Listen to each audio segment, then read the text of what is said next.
नमस्कार, passbook the saving show में आप सबका स्वागत है। मैं हूं पल्लवी नागपाल जयरथ। आरबीआई की ओर से रेट कट तो होते रहते हैं, उससे एफडी की ब्याज दरों में कटौती भी होती रहती है, लेकिन इसका मतलब ये नहीं है कि आप कम रिटर्न के साथ समझौता करें, क्योंकि समझदार निवेशक के पास हमेशा होते हैं स्मार्ट विकल्प। एफडी में निवेश का स्मार्ट तरीका क्या है, आज हम इसी बारे में बात करेंगे। इस निवेश में कैसा रहता है रिटर्न, कितना सुरक्षित आपका निवेश रहता है, कैसी रहती है लिक्विडिटी। तो आज के शो में एफडी में निवेश के फायदे और जरूरी सावधानियों पर बात करने जा रहे हैं, ताकि आपकी सेविंग्स पर ब्याज कम ना हो बल्कि बढ़ता ही जाए। तो आज के शो में हम चर्चा करेंगे एफडी लेडरिंग के बारे में कि आखिरकार एफडी लेडरिंग जो होता है वो काम कैसे करता है।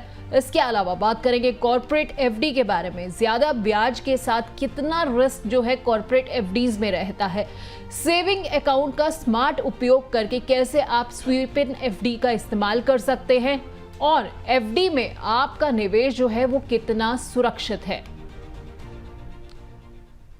लेकिन इससे पहले ये देखते हैं कि कैसे गाजियाबाद की अंजलि ने निवेश का स्मार्ट और सुरक्षित तरीका अपनाया। गाजियाबाद की अंजलि ने अपनी सेविंग्स को एफडी लैडरिंग में लगाया। उन्होंने एक मुश्त रकम को 1, 3 और 5 साल की एफडी में बांटा है। निवेश के इस प्रोसेस को वो आगे भी जारी रखेंगी। इससे उन्हें हर साल मैच्योरिटी मिलती रहेगी और ब्याज दरों में गिरावट का असर भी कम होगा। इसी तरह कई निवेशक कॉर्पोरेट एफडी और स्वीप इन एफडी का फायदा उठाकर अपनी सेविंग्स को बढ़ा रहे हैं। इस तरह के निवेश में क्या है नफा नुकसान, ये बड़ा सवाल है। तो आज हम निवेश के स्मार्ट तरीकों पर बात करने जा रहे हैं और इस चर्चा में हमारे साथ जुड़ रहे हैं मनी मंत्रा के फाउंडर विरल भट्ट, जो बताएंगे कि कैसे एफडी लेडरिंग, कॉर्पोरेट एफडी और स्वीप इन एफडी से आप अपनी फाइनेंशियल प्लानिंग को मजबूत बना सकते हैं। तो सबसे पहले विरल जी, आपका बहुत बहुत स्वागत है। शुक्रिया पल्लवी, शो में बुलाने के लिए। विरल जी, मेरा सबसे पहला सवाल ये है कि एफडी लेडरिंग ये क्या होता है, कैसे काम करता है, और बात चूंकि हम ब्याज दरों की कर रहे हैं और ब्याज दरों में आजकल हम ये भी देख रहे हैं कि गिरावट भी हो रही है क्योंकि रेपो रेट कम हो रहे हैं, तो कैसे एफडी लेडरिंग जो है इस असर को कम करता है? देखिए, पहले तो एक बहुत ही एक सराहनीय कदम है। यहाँ पे मैं ये कहूँगा शो के पॉइंट ऑफ व्यू से कि आमतौर पर हम फिक्स डिपॉजिट्स के बारे में चर्चा जल्दी से नहीं करते हैं, क्योंकि सब हम ऐसे ही सोचते हैं कि फिक्स डिपॉजिट्स एक आसान सा तरीका है, बैंक से प्रोवाइड होता है और बैंक वाले हमेशा हमको अप्रोच करते हैं कि भाई हम बैंक में एफडी कर ले। तो सेविंग का सबसे इजीएस्ट अगर तरीका देखें तो वो फिक्स डिपॉजिट होता है। बट फिक्स डिपॉजिट्स में भी बहुत सारे ऐसे कॉन्सेप्ट होते हैं, तरीके होते हैं जो लोगों को समझने चाहिए। और आज ये शो करने का हमारा उद्देश्य यही है कि आज ये जो भी एफडीज के रिलेटेड जितने भी कॉन्सेप्ट्स हैं या जो भी स्ट्रेटजीज हैं जो हम लगाकर हमारा जो इन्वेस्टमेंट्स है उसको एक स्मार्ट तरीके से हम कर सके, तो डेफिनेटली उसमें से ही एक जो एफडी का एक कॉन्सेप्ट और एक स्ट्रेटेजी कह सकते हैं, लेडरिंग। एफडी लेडरिंग भी बहुत ही एक काफी अच्छी स्ट्रेटेजी कह सकते हैं, जहां पे मेरे जो भी फाइनेंशियल गोल्स हैं वो फाइनेंशियल गोल्स एक अलग अलग अवधि, डिफरेंट टेन्योर के पॉइंट ऑफ व्यू से अगर मुझे कुछ निवेश करना है और मेरे इन्वेस्टमेंट को मुझे सेफ रखना है, सिक्योर रखना है, तो मैं ये एफडी लेडरिंग का मैं इस्तेमाल कर सकता हूं। उसमें क्या होता है पल्लवी, कि अगर सपोज मुझे 1 लाख रुपए निवेश करने हैं जी, पर 1 लाख जो रुपए मुझे चाहिए वो उसकी मैच्योरिटी मुझे एक साथ नहीं चाहिए, बट अलग अलग टाइम पर चाहिए। मान के चलिए वो 1 लाख रुपया मुझे फिक्स डिपॉजिट्स में 3 साल के लिए रखना है, बट वो 3 साल में अलग अलग, पहले 1 साल, दूसरा 1 साल और तीसरा 1 साल में मेरे कुछ फाइनेंशियल गोल्स हैं जहां पे मुझे पैसों की जरूरत पड़ेगी। तो मैं एफडी लेडरिंग का इस्तेमाल करके वो 1 लाख की एफडी को मैं 1 साल के लिए 25,000 या 50,000, दूसरा 1 साल 25,000 या 50,000, और जैसे भी मैं बाइफरकेट करके अमाउंट को डिवाइड करके अलग अलग टेन्योर में मैं उसको लगा सकता हूं। इससे क्या होगा कि मुझे जो लिक्विडिटी का क्रंच अगर मुझे आता है, यानी मुझे कोई लिक्विडिटी की जरूरत पड़ती है या मेरा कोई ऐसा फाइनेंशियल गोल है जो अप्रोच होने वाला है, उसका पहले से ही प्लान करके मैं ये एफडी लेडरिंग का इस्तेमाल करके मेरी एफडी की इन्वेस्टमेंट की स्ट्रेटेजी स्मार्ट तरीके से कर सकता हूँ। ठीक है, तो स्मार्ट तरीके से जो है आप इस तरीके से अब निवेश कर सकते हैं जैसा कि विरल जी ने बताया। लेकिन विरल जी, यहाँ पर आपने ये तो बता दिया कि हमें जो अलग-अलग अवधि के लिए निवेश करना होता है, रकम अलग-अलग होती है। लेकिन अगर मैं एक आम व्यक्ति के लिहाज से समझना चाहूँ, तो कैसे हम ये तय करें कि कितनी अवधि जो है उसके लिए मुझे एफडी करनी चाहिए, रकम कितनी कितने हिस्सों में बाँटनी चाहिए? इसका कोई फ़ॉर्मूला है या लोग अपनी ज़रूरत के हिसाब से ये सब काम करें? देखिए, फॉर्मूला तो it is very subjective Pallavi, यानी पर्सन टू पर्सन डिफर कर सकता है। हम्म। मान के चलिए कि मेरे पास 5 लाख रुपए है, राइट। और अभी कैसा होता है कि जो लोग ज्यादा सेविंग्स नहीं करते हैं, यानी इन्वेस्टमेंट नहीं करते हैं, जी। सॉरी माफ कीजिए, इन्वेस्टमेंट नहीं करते हैं बट सेविंग्स करते हैं, और हम्म। सेविंग से पैसा सिर्फ सेविंग बैंक अकाउंट में ही पड़ा रहता है। जी। अभी आपको सेविंग बैंक अकाउंट में कितना इंटरेस्ट रेट मिलेगा? 2 से 3% मिलेगा। हम्म। अभी यहाँ पे एफडी लेंडरिंग का जो कॉन्सेप्ट है ना, वो काफी अच्छे से काम हो सकता है। अभी मान के चलिए पल्लवी के लोग ज्यादातर सेविंग में ही पैसा क्यों रखते हैं? हम्म। क्योंकि उनको हमेशा ऐसा लगता है, ऐसा सोचते हैं वो कि पैसा मुझे दिखना चाहिए। यानी कोई भी इमरजेंसी आ सकती है। अगर मैं बिजनेसमैन हूं तो मेरे बिजनेस के लिए मुझे बार बार ऐसा कैश फ्लो मैनेज करना रहता है कि मुझे पैसा मुझे दिखना चाहिए, और मैं उसको निवेश नहीं करता हूं, और एंड ऑफ द डे वो 2 से 3% में पड़ा हुआ रहता है। अभी एफडी लेंडरिंग का अगर एग्जांपल ले तो 5 लाख मेरे पास पड़े हैं सेविंग बैंक अकाउंट में, और 5 लाख से पहले मैं 2 लाख रुपया जो है वो मेरा इमरजेंसी प्लानिंग में कर देता हूँ, कंटीजेंसी के लिए रख देता हूँ। जी। फिर मेरे बचे 3 लाख। तो ये 3 लाख मुझे अगर एक एक साल में जरूरत पड़ेगी, और मैं 3 साल का भी टेन्योर रखूं, तो मैं ये 3 लाख को एक एक साल, यानी पहले साल के लिए मैंने 1 लाख निवेश किया, दूसरे साल के लिए यानी मेरा जो टेन्योर बना वो 2 साल का बना, बट मैंने निवेश किया 1 लाख, और फिर मैंने तीसरा ईयर जो मेरा होगा उसके लिए भी मैं निवेश करूंगा 1 लाख, बट उसकी अवधि हो जाएगी 3 साल। तो 3 साल को एक एक साल में डिवाइड करके, एक एक लाख में डिवाइड करके, एफडी लेंडरिंग का पॉइंट ऑफ व्यू से मेरे जो फाइनेंशियल गोल्स है, या जो पैसे की मुझे जरूरत पड़ने वाली है, उसको मैं अच्छे से प्लान करके मैं मेरा जो निवेश है उसको मैं स्मार्ट कर सकता हूं। ठीक है, तो ये स्मार्ट तरीका जो है आप अपना सकते हैं। आपको देखना है कि आपको कब कब पैसे की ज़रूरत पड़ेगी, लिक्विडिटी को आपको मद्देनज़र रखना है, और उसके बाद जो है आपको ये डिसाइड करना होगा, ये तय करना होगा कि आप कितने कितने वक्त की जो है एफडी करना चाहते हैं। लेकिन विरल जी, ये एफडी लेंडरिंग जो है ये बड़े अमाउंट में फ़ायदेमंद रहती है या छोटे निवेशकों के लिए भी ये फ़ायदेमंद है? देखिए, निवेशक कोई भी हो, छोटे हो बड़े हो, फर्क पड़ता नहीं है। स्ट्रेटेजी काफी अच्छी है। दोनों इन्वेस्टर्स, दोनों निवेशक इसका उपाय कर सकते हैं। इसका इस्तेमाल करके अपने इन्वेस्टमेंट्स को अच्छे से पार्ट वेज में, पार्ट टेन्योर्स में, पार्ट वेज में लिक्विडिटी को ध्यान में रखकर छोटा निवेशक भी निवेश कर सकता है। अगर आपको 50,000 भी डालना है तो 50,000 को भी आप डिवाइड करके अलग अलग टेन्योर के हिसाब से आपके फिक्स डिपॉजिट्स को आप इन्वेस्टमेंट्स में चैनलाइज कर सकते हैं।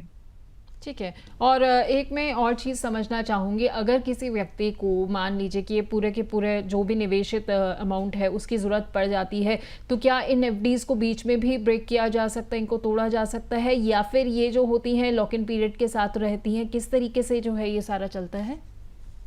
देखिए, एफडी की अगर बात करें तो फिक्स डिपॉजिट, अगर आपने कोई एक फिक्स्ड अमाउंट डाल दी और आपको पहले टेन्योर डिफाइन करना पड़ता है, तो आपका ऐसे देखने जाए तो पैसा लॉक हो जाता है, जी। राइट। अभी कोई बैंक आपको ये सुविधा दे सकता है कि भाई आपको अगर लिक्विडिटी की जरूरत पड़ी तो पेनल्टी देकर आप वो पैसे को निकाल सकते हो, बट वो सब्जेक्ट टू बैंक है, क्योंकि बैंक के भी कुछ नॉर्म्स होते हैं, कंप्लायंस होते हैं, वो उसको समझना पड़ता है और उसको जानना पड़ता है और उसको कंप्लाई करना पड़ता है। तो मुझे लगता है कि ये बैंक टू बैंक डिफर करेगा, बट हाँ, एफडीज में आपको अगर प्री मैच्योर पैसे की जरूरत पड़ी तो आप निकाल सकते हैं पेनल्टी के साथ। अभी यहाँ पे दूसरी बात ये भी आती है कि अगर मैं जब प्लानिंग करता हूं तो मेरी प्लानिंग ही ऐसी क्यों ना हो, क्योंकि एफडी लेंडरिंग की अगर हम बात कर रहे हैं तो एफडी लेंडरिंग एक कॉन्सेप्ट ही एक अच्छा है कि भाई मुझे लिक्विडिटी की जरूरत पड़ेगी तो मेरा टेन्योरिंग में ऐसे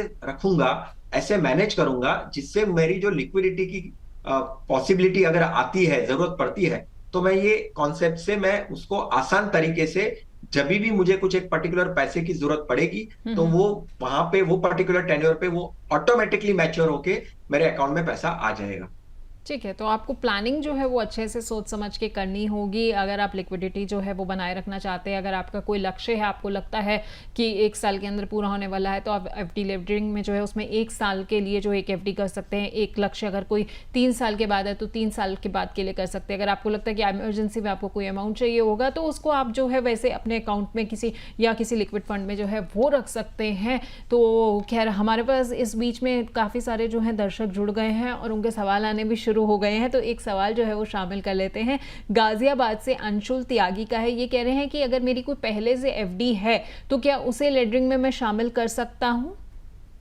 नहीं, पहले वाली तो आपने पहले से बता दी होगी कि मुझे कौन से टेन्योर के लिए करना है, उसको वैसे कन्वर्ट नहीं कर सकते हैं। पर हाँ, जब वो मैच्योर होने वाली है तो आप पहले से इंस्ट्रक्शन दे सकते हैं कि भाई जो मेरी मैच्योरिटी है, वो मैच्योरिटी के बाद पैसा मैं मैच्योर ना करके उसको मैं मेरे एफडी लैडरिंग के कॉन्सेप्ट में कन्वर्ट कर सकता हूँ।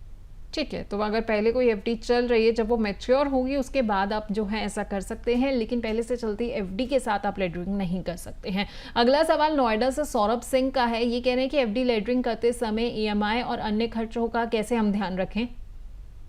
बहुत ही अच्छा क्वेश्चन है पल्लवी ये। देखिए, इसमें जो आपने थोड़ी देर पहले कहा कि आपके जो भी खर्चे है, जो भी 6 महीने 9 महीने के खर्चे हैं, पहले उसको आप एक कोई कंटीजेंसी प्लान या लिक्विड फंड या कोई डेट फंड्स में निवेश कर दीजिए। क्योंकि वो एक बार अगर आपका प्रोविजन हो गया, फिर आपके जो ईएमआई है या तो जो भी और आपके खर्चे आने वाले हैं, उसको एफडी लेडरिंग के पॉइंट ऑफ व्यू से आप कन्वर्ट कर सकते हैं। और अलग अलग टाइम पे अलग अलग जब भी आपको पैसे की जरूरत पड़ेगी, तभी आप उसको निकाल कर आप मिटिगेट कर सकते हैं।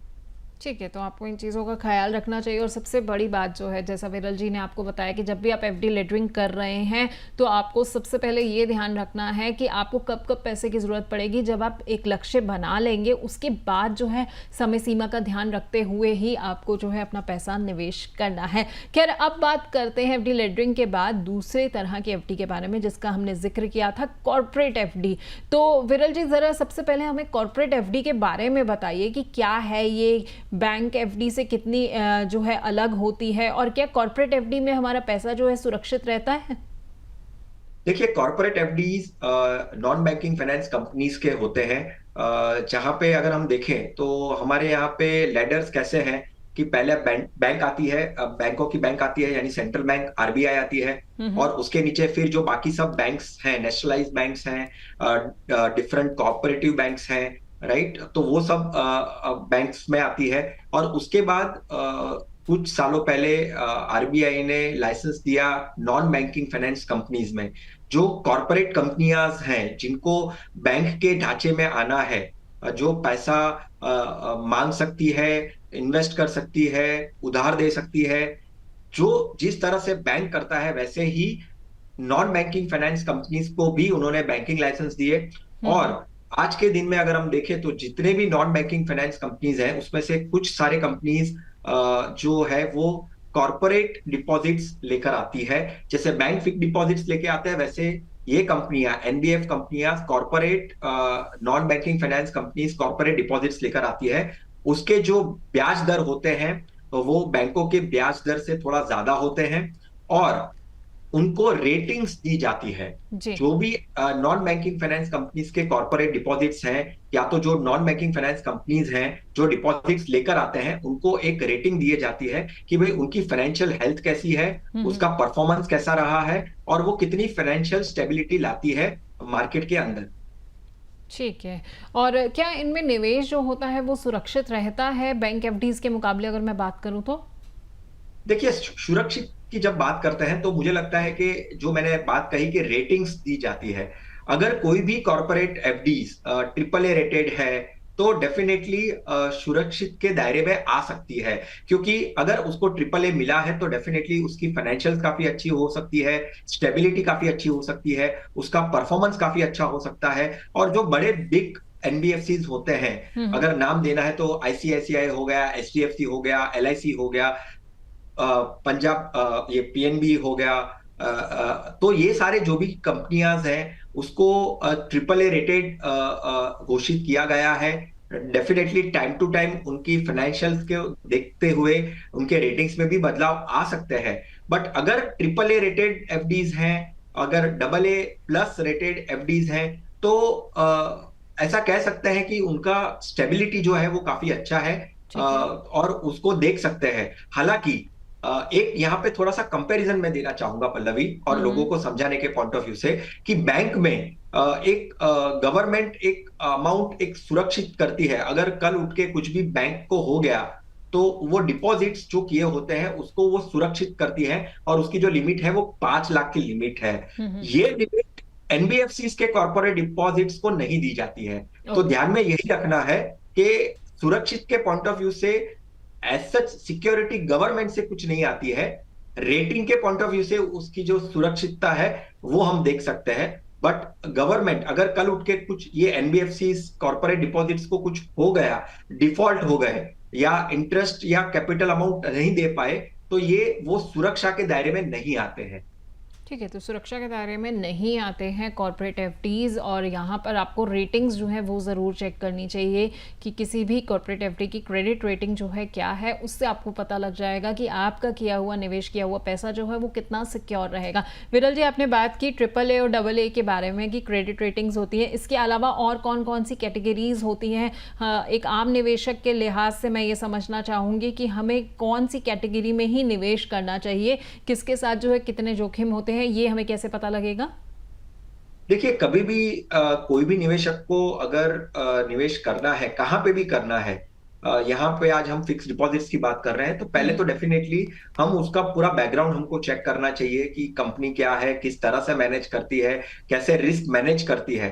अगर डबल ए रेटेड पेपर है या सिंगल ए रेटेड कोई कंपनी की एफडी है, तो उसका परफॉर्मेंस क्या है, उसकी फाइनेंशियल स्टेबिलिटी क्या है। हम्म। ट्रिपल ए रेटेड डेफिनेटली माना जाता है कि सबसे सुरक्षित आप उसको कह सकते हो।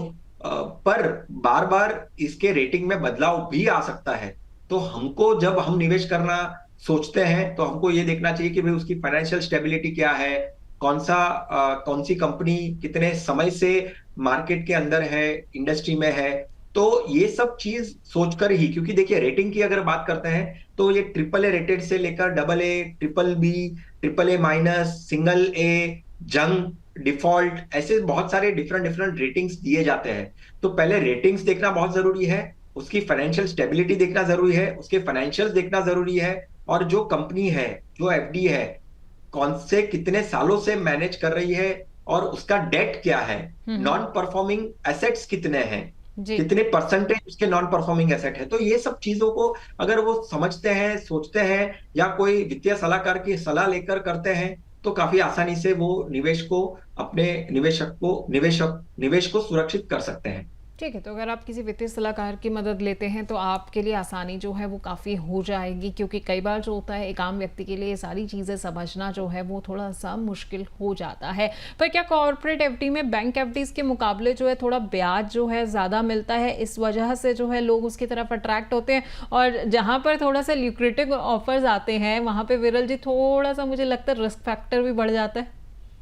डेफिनेटली ज्यादा इंटरेस्ट रेट है तो रिस्क तो रहेगा ही रहेगा, उसमें कोई दो बात नहीं है। पर रिस्क कैसे मैनेज करते हैं, जो भी कंपनीज हैं, जो भी एनबीएफसीज हैं, जो भी रेटिंग्स हैं, किस तरह से वो मैनेज करते हैं, कोई इंटरेस्ट में वो डिफॉल्ट हुए हैं या नहीं हुए हैं, रेटिंग्स क्या है, फाइनेंशियल स्टेबिलिटी कितनी है, कितने टाइम से वो अपने ये फिक्स डिपॉजिट्स वो लोग ले रहे हैं, किस जगह पे वो निवेश कर रहे हैं, आपका पैसा ले रहे हैं आपसे, राइट। आज भी अगर बैंक लेती है तो हम पूछते नहीं है, आज भी अगर हम कॉर्पोरेट डिपॉजिट्स करते हैं तो हम पूछते नहीं है। पर ये भी थोड़ा समझना जरूरी है कि वो जो जहां पे वो निवेश कर रहे हैं वो कितना सेफ है, वो कितना अनसेफ है। तो ये सारी चीजों को समझ के ही फिर निवेश करना चाहिए। ज्यादा इंटरेस्ट रेट है, definitely triple A rated FDs को लोगों को सोचना चाहिए, क्योंकि बैंक अगर उसके ब्याज दर देखे और कॉर्पोरेट एफडीज के ब्याज दर देखे तो उसमें मुझे लगता है 1 से 2% का ज्यादा मुनाफा हो सकता है। पर ट्रिपल ए रेटेड एनवायरमेंट में अगर आप रहते हैं तो कोई इतना इश्यू आता नहीं है, क्योंकि आज तक ऐसा कोई हमने देखा नहीं है इतना कि कोई ट्रिपल ए रेटेड है और उसने डिफॉल्ट किया है। हाँ, ये हो सकता है कि भाई ट्रिपल ए रेटेड की जो रेटिंग है वो कम हो गई है, वो हमारे ध्यान में नहीं आया है, वहां पे बदलाव हो चुका है और हम तो यही समझ के निवेश कर रहे हैं कि ये तो ट्रिपल ए रेटेड ही है तो सेफ हो जाती है। तो अपना खुद का भी एक बैकग्राउंड वर्क देखना चाहिए, करना चाहिए, समझना चाहिए और फिर ही निवेश करना चाहिए। ठीक है, तो आपको जो है इन तमाम चीज़ों का ध्यान रखना चाहिए। बेशक आपको जो है वहाँ पर ब्याज थोड़ा-सा ज़्यादा मिल रहा है, 1 से 2% जैसा विरल जी ने बताया, लेकिन रिस्क फैक्टर जो है जुड़ जाता है। तो ऐसे में अगर आप कॉर्पोरेट एफडी की तरफ जा रहे हैं, तो ट्रिपल ए रेटेड एफडीज़ को जो है आप चुन सकते हैं, क्योंकि उसमें जो है रिस्क फैक्टर सबसे कम रहेगा। खैर, इस बीच में हमारे पास कुछ दर्शकों के सवाल आ गए हैं, तो हम कुछ सवालों को भी विरल जी ले लेते हैं। पहला सवाल लखनऊ से रोहित अग्रवाल का है। कॉर्पोरेट एफडी के बारे में इनका सवाल है, कॉर्पोरेट एफडी में पैसा डालने से पहले किन डॉक्यूमेंट्स की जांच करनी चाहिए? स्मॉल फाइनेंस बैंक ज्यादा रिटर्न दे रहे हैं, तो क्या इन बैंकों में एफडी करा सकते हैं? देखिए, दो चीज है यहाँ पे। एक तो कॉर्पोरेट एफडीज की बात कर रहे हैं, जैसे मैंने जी। कहा, आप उसकी पहले रेटिंग्स चेक कर सकते हैं, उसकी फाइनेंशियल स्टेबिलिटी चेक कर सकते हैं, कितने सालों से वो एफडी एक्सेप्ट कर रहे हैं, कहीं पे कोई डिफॉल्ट हुआ है कि नहीं हुआ है वो देखना चाहिए, उनके नॉन परफॉर्मिंग एसेट्स के परसेंटेज कितने हैं वो थोड़ा समझना चाहिए। कल उठ के कोई दिक्कत आती है तो कितने आसानी से उनका पैसा लिक्विडेट हो जाता है और आपको पैसा वापस मिल सकता है। तो ये सब चीजों को देखना चाहिए। और उसमें अगर आपने कहा कि भाई स्मॉल फाइनेंस बैंक की एफडीज, अभी उसको तो हम देख सकते हैं कि वो तो बैंक्स में ही आते हैं। जी। तो जो पहले 5 लाख की जो लिमिट है, 5 लाख का जो एक प्रावधान किया हुआ है गवर्नमेंट में कि कल उठ के कुछ भी हो जाता है, तो वो चीज स्मॉल बैंकिंग फाइनेंस कंपनीज में आसानी से लागू होता है। तो मुझे नहीं लगता है कि उसमें कोई दिक्कत होनी चाहिए। अगर स्मॉल फाइनेंस बैंक्स का परफॉर्मेंस काफी अच्छा रहा है, नॉन परफॉर्मिंग एसेट्स कम है और रेटिंग भी, अगर अगर उनको इंटरनल रेटिंग पता चल सकती है हमें कि भाई कितनी रेटिंग्स दी गई है आरबीआई की तरफ से, उनका परफॉर्मेंस कैसा रहा है, तो डेफिनेटली बैंकों के मुकाबले स्मॉल फाइनेंस बैंक के एफडीज, क्योंकि देखिए बैंक के सामने ये जो स्मॉल फाइनेंस बैंक के एफडीज हैं उसमें ही रेट थोड़े से ज्यादा रहेंगे कंपेयर टू बैंक एफडीज। तो डेफिनेटली ये भी एक एवेन्यू देखना चाहिए लोगों को कि भाई अगर मुझे थोड़ा सा इंटरेस्ट रेट ज्यादा मिलता है और मुझे ऐसा प्रावधान भी मिलता है कि भाई जहां पे गवर्नमेंट ही इसको सुरक्षित कर रही है, 5 लाख की जो लिमिट है, तो डेफिनेटली स्मॉल फाइनेंस बैंक के एफडीज भी देखने चाहिए। ठीक है, तो स्मॉल फाइनेंस बैंक की एफडीज भी आप देख सकते हैं, क्योंकि वहाँ पर कहीं ना कहीं आपको जो है एक सुरक्षित घेरा मिल जाता है। चूँकि वहाँ पे जितना भी अमाउंट, अगर कल को बैंक जो है वो किसी तरह की किसी भी वजह से जो है डिफ़ॉल्ट हो जाता है या फिर डूब जाते हैं, तो कम से कम आपका 5 लाख रुपए तक का जो पैसा है वो सुरक्षित रहेगा। अगला सवाल जयपुर से कविता मेहता का है। ये कह रही हैं कि कॉर्पोरेट एफडी में ब्याज जो होती है, वो ब्याज दर होती है, वो कितनी होती है और कितने साल तक की हम एफडी करा सकते हैं? देखिए, एफडीज तो आपको डिफरेंट डिफरेंट टेन्योर्स की मिलती है, डिफरेंट डिफरेंट डेज के पॉइंट ऑफ व्यू से भी आप कर सकते हैं। कुछ कंपनीज, अगर मुझे नाम लेना है तो जैसे सपोज एग्जांपल ले लीजिए यहाँ पे कॉर्पोरेट एफडीज में बजाज फाइनेंस, तो उसमें ऐसे ऑप्शंस है कि आप डेज के पॉइंट ऑफ व्यू से भी निवेश कर सकते हैं। और कुछ एफडीज ऐसे हैं कॉर्पोरेट एफडीज जो ट्रिपल ए रेटेड है, वो टेन्योर के पॉइंट ऑफ व्यू से भी आप एफडीज कर सकते हैं। अगर ब्याज दर की बात करें तो बैंक एफडीज में अनुमान देखा गया है कि 5% से लेकर 7% का ब्याज दर है। आज आज जो अब हम बात कर रहे हैं तभी हमारा जो इंटरेस्ट रेट है वो घटते दौर में चला गया है, जहां पे हमेशा हमको सुनाई देगा कि भाई आज 25 बिप्स कट हो गया, कल उठ के 25 बिप्स कट हो गया। तो ऐसे सिनारियों में आज अगर हम देखें तो बैंक्स जो है वो डिफरेंट डिफरेंट टेन्योर में 4-5% से लेकर 7% तक ब्याज दर है। कॉर्पोरेट एफडीज की बात करें तो 7-8% से लेकर एज हाई एज 10% तक भी कॉर्पोरेट एफडीज के जो इंटरेस्ट रेट्स है वो जा रहे हैं। जी, तो ब्याज दर जो है वो ज़्यादा जाएगी। ऐसे में आपको बस इतना ध्यान रखना है कि अगर आप कॉर्पोरेट एफडी चुन भी रहे हैं तो कम से कम ट्रिपल ए चुनिए, ताकि आपका रिस्क फैक्टर जो है वो कम हो जाए। खैर विरल जी, अब आगे बढ़ते हैं और चर्चा करते हैं स्वीप इन एफडी के बारे में। स्वीप इन एफडी के बारे में थोड़ा हमें समझाइए कि कैसे काम करती है और इसके फायदे क्या रहते हैं? देखिए, स्वीप इन एफडी जो रहती है वो भी काफी प्रचलित हुई है काफी कुछ सालों से, जहां पे सहूलियत ये है कि भाई आपने पहले से कुछ आपके पैसे सेविंग अकाउंट में है, राइट। अभी वो सेविंग अकाउंट में आपने कुछ एक लिमिट बता दी बैंक को कि भाई देखो मेरा सेविंग अकाउंट बैलेंस अगर 50,000 का है और वो 50,000 से 75,000 चला जाता है, तो मेरी जो लिमिट है 50,000 तक ही मुझे अकाउंट में, सेविंग अकाउंट में रखना है। जैसे ही वो 75,000 हो जाता है या 70,000 हो जाता है या 65,000 हो जाता है, जो भी अमाउंट आपको बतानी है, तो जो भी एडिशनल अमाउंट है मोर देन सेविंग अकाउंट से, मुझे जितना पैसा मेरा बन रहा है सेविंग अकाउंट में, तो वो पैसा ऑटोमेटिकली स्वीप इन एफडीज में चला जाना चाहिए। तो मेरा क्या प्रॉब्लम यहाँ पे क्या सॉल्व होगा कि भाई देखो सेविंग अकाउंट में तो मुझे मिलते हैं 2 से 3%, और मुझे एफडीज में मिलते हैं, स्वीप इन एफडीज में मिलते हैं 6 से 7%। तो ये जो 3% का मुनाफा है मेरा सेविंग अकाउंट में ना रखकर मैं अगर स्वीप इन एफडी में रखता हूं, तो मुझे मुनाफा काफी अच्छे से मिल सकता है। और स्वीप इन एफडी काफी फ्लेक्सिबल होते हैं, वो नॉर्मल फिक्स डिपॉजिट जैसे नहीं होते हैं कि भाई आप वही टेन्योर में चले गए, आपको जब भी पैसों की जरूरत पड़ती है तो वो आप स्वीप इन एफडी से आपके नॉर्मल सेविंग अकाउंट में पैसा वापस ले सकते हैं।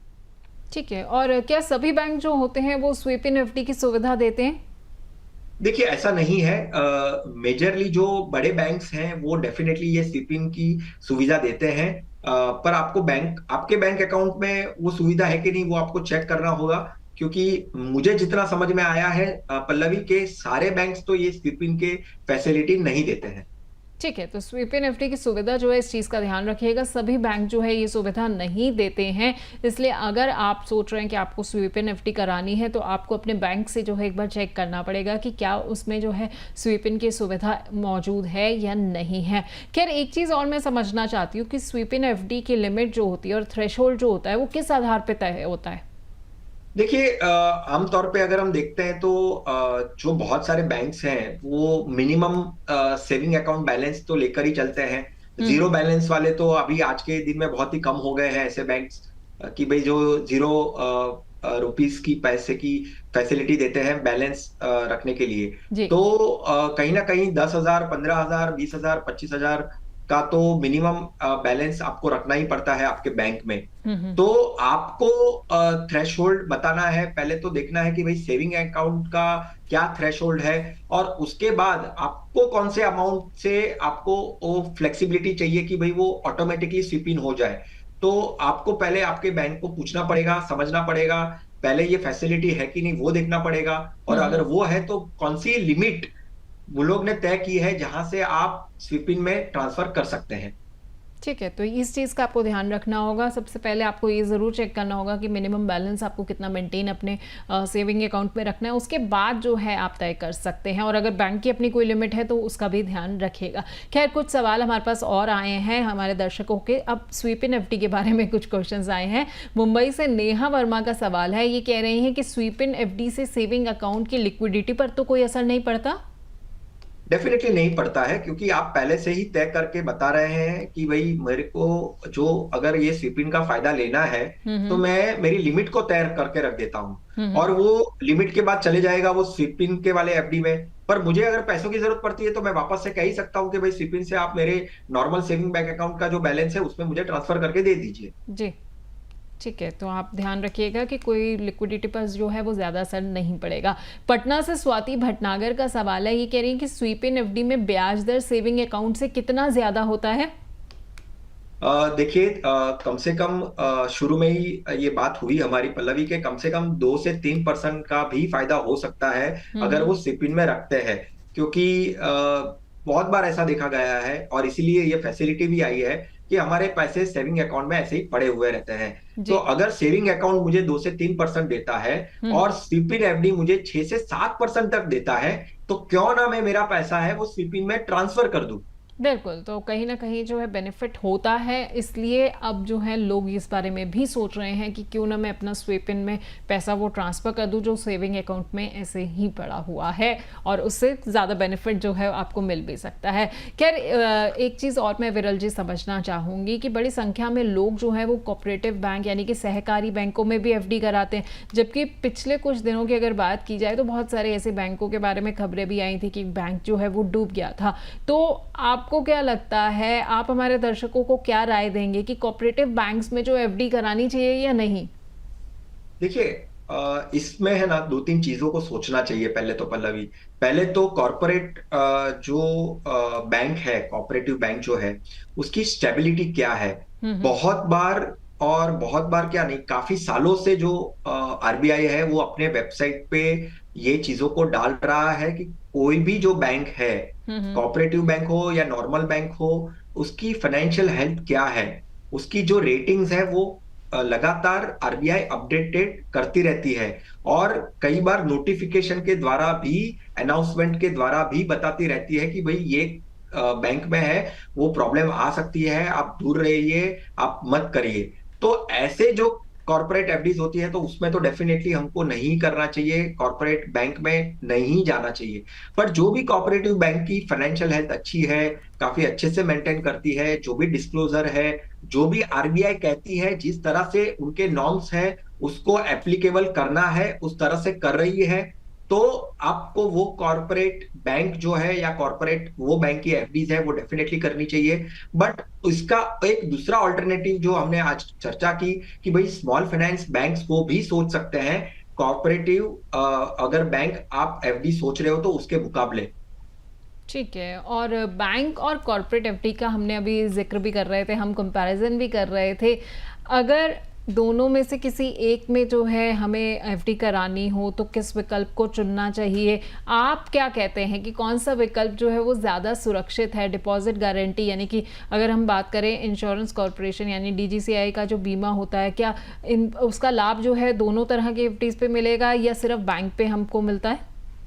देखिए, जब हम बैंक्स की बात करते हैं तो जो मैं तो ये हमेशा कहता हूं कि टॉप 5 जो बैंक है, in terms of assets wise, in terms of reach wise, कितना बड़ा है नेटवर्क वाइज, तो बैंक की एफडीज अगर करनी है तो ये टॉप 5 बैंक्स में ही करनी चाहिए। बाकी बाद में बात आती है कॉर्पोरेट एफडीज की, तो कॉर्पोरेट एफडीज जो ट्रिपल ए रेटेड है उसमें ही जाना चाहिए, उसमें ही सोचना चाहिए, और उसकी एक बार फाइनेंशियल हेल्थ देख लेनी चाहिए। और फिर आते हैं स्मॉल फाइनेंस बैंक, और जी। स्मॉल फाइनेंस बैंक्स के भी हेल्थ एक बार देख लेनी चाहिए। Definitely return point of view, interest point of view, आपको बैंक और कॉर्पोरेटिव एफडीज जो है या कॉर्पोरेट एफडीज जो है उससे आपको ज्यादा रेट मिल सकते हैं। बट एनबीएफसी की बात करें, कॉर्पोरेट एफडीज की या कॉर्पोरेटिव बैंक के एफडीज की, मुझे लगता है दोनों के, तीनों के मुकाबले बैंक एफडीज तो डेफिनेटली ज्यादा सुरक्षित है। और जो डीआईसीजीसी जो लिमिट देती है वो कॉर्पोरेट एफडीज में तो देती नहीं है। आपको कॉर्पोरेटिव बैंक्स में मिल सकती है, स्मॉल फाइनेंस बैंक्स में मिल सकती है, और बैंक्स में तो डेफिनेटली मिल ही सकती है। ठीक है, तो इस चीज़ का आपको ख्याल रखना चाहिए जब भी जो है आप ये सोच रहे हो कि मुझे एफडी कहाँ करानी है। खैर, आखिर में मैं एक चीज़ आपसे और समझना चाहूँगी कि वर्तमान ब्याज दरों और आरबीआई के रेट कट के दौर में एफडी लेडरिंग, स्वीप इन एफडी, आपको लगता है कि ये फायदेमंद साबित हो सकती हैं? डेफिनेटली, देखिए, जितना कोई भी इन्वेस्टमेंट आपको आपको फ्लेक्सिबिलिटी दे, तो वो उसके बारे में आपको सोचना चाहिए कि भाई आपके जो फाइनेंशियल कंडीशंस है, आपके जो फाइनेंशियल गोल्स हैं, उसमें ये जो स्ट्रेटजीज हैं वो कैसे अच्छी तरीके से कारगर साबित हो सकती है। तो अगर कोई पर्टिकुलर बैंक अगर ऐसे आपको सुविधा देती है तो डेफिनेटली आपके हित के लिए है, और आपको उसके बारे में अंदर जाकर थोड़ा और सोचना चाहिए कि किस तरह से इसका मैं फायदा उठा सकता हूं मेरे ओवरऑल फाइनेंशियल प्लानिंग के लिए। ठीक है, तो आपको अगर सोचना है आप इस बारे में सोच सकते हैं, और आपको विरल जी ने जो है बहुत अच्छे से ये समझा भी दिया है कि चाहे वो कॉर्पोरेट एफडी हो, लेडरिंग हो या फिर स्वीप इन एफडी हो, इनके क्या क्या बेनिफिट्स जो हैं आपको मिल सकते हैं। लेकिन जब भी आप प्लान करें तो हम हमेशा आपको ये राय देते हैं कि एक बार आप अपने फिनेंशियल एडवाइज़र की सलाह ज़रूर लीजिएगा, क्योंकि आपके बारे में उनसे बेहतर और कोई नहीं समझ सकता है। हम आपको यहाँ पर विकल्प तमाम सुझा सकते हैं, लेकिन सबसे अच्छा ये रहता है कि आपका फिनेंशियल एडवाइज़र जो है वो आपके सारी चीज़ें जानता है, आपका रिस्क एपेटाइट जानता है, आपके गोल्स वगैरह जानता है, तो उनकी सलाह ज़रूर लीजिएगा। खैर, बहुत बहुत शुक्रिया विरल जी आपका, आप हमारे साथ जुड़े, आपने हमें बहुत अच्छे से ये समझा दिया कि कैसे जो है एफडी लेडरिंग है या फिर स्वीप इन एफडी हो गई या फिर कॉर्पोरेट एफडी हो गई, आज के वक्त में हमारे काम आ सकती है, और ख़ास तौर पर उस दौर में जब आरबीआई के रेट कट जो है वो लगातार होते जा रहे हैं। तो बहुत बहुत शुक्रिया विरल जी आपका। शुक्रिया Pallavi. Thank you very much. तो आज के एपिसोड में हमने ये जाना कि आरबीआई के रेट कट के बावजूद आपकी समझदारी और सही रणनीति से आप अपने पैसों को न केवल सुरक्षित रख सकते हैं बल्कि बेहतर रिटर्न भी हासिल कर सकते हैं। एफडी लेडरिंग, कॉर्पोरेट एफडी और स्वीप इन एफडी जैसी योजनाएं जो है आपकी फाइनेंशियल प्लानिंग में मजबूती ला सकती है, उसमें फ्लेक्सिबिलिटी ला सकती है। लेकिन याद रखिए, निवेश का मतलब सिर्फ पैसा बढ़ाना ही नहीं है बल्कि अपने भविष्य को सुरक्षित और मजबूत बनाना भी है। तो पासबुक शो में आपसे फिर मिलेंगे अगले हफ्ते आपकी बचत और निवेश से जुड़ी योजनाओं की और जानकारी जो है वो देने के लिए। तब तक समझदारी से निवेश कीजिए और अपने भविष्य को उज्जवल बनाइए।